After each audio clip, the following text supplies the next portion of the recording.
ধেমাজি জিয়াঢল নদীতে উপচে পড়া জলে প্লাবিত ঢোকিয়াখানার একাধিক এলাকা। ধেমাজি থেকে ঘিলামরা হয়ে গোগামুখ সংযোগকারী 22 নম্বর জাতীয় সড়কের উপর দিয়ে বইছে বন্যার জল।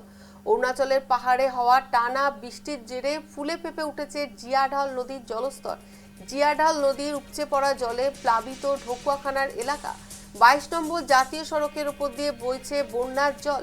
অরুণাচলে পাহাড়ি বৃষ্টিতে ফুসে উঠছে জিয়াঢল নদী। জলমগ্ন ঢোকুয়াখানা থেকে গোগামুখ সংযোগকারী পথ।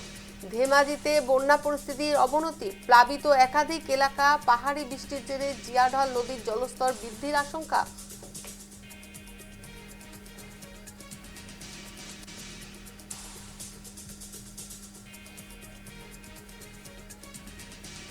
এফালে মানুহ অহা যোৱা কৰিবৰ কাৰণে মানুহক সোধা পোছা কৰিব লগা হয়, পানী বাগৰিলে নেকি। মানে মানুহ নিশ্চিত নহয়, মই কোনোবা এডোখৰ জেগালৈকে যাম, আমি বহিৰাজ্য বেলেগ এটা অংশলৈকে যদি আমি যাব খোজোঁ, মানে এইফালে যাব পাৰিম নে নোৱাৰিম, সংশয় শংকিত, মানে প্ৰশ্নবোধক চিন এটা আমাক কপালত আমাৰ আগত ৰৈ গৈছে। আমাৰ সামগ্ৰিক লখিমপুৰ জিলা ঢকুৱাখানা সম জিলা প্ৰশাসনৰ লগতে অসম চৰকাৰৰ বিভাগীয় মন্ত্ৰী বা মুখ্যমন্ত্ৰীয়ে বিষয়টোক গুৰুত্ব প্ৰদান কৰক আৰু গুৰুত্ব প্ৰদান কৰি আমাৰ মানুহখিনিক পুনৰি পলমে এই এনেকুৱা ধৰণৰ সংকীৰ্ণ এটা জীৱনৰ পৰা মুক্ত কৰি এক সুনিৰ্দিষ্ট ব্যৱস্থা গ্ৰহণ কৰিবৰ কাৰণে আমি অনুৰোধ জনালোঁ।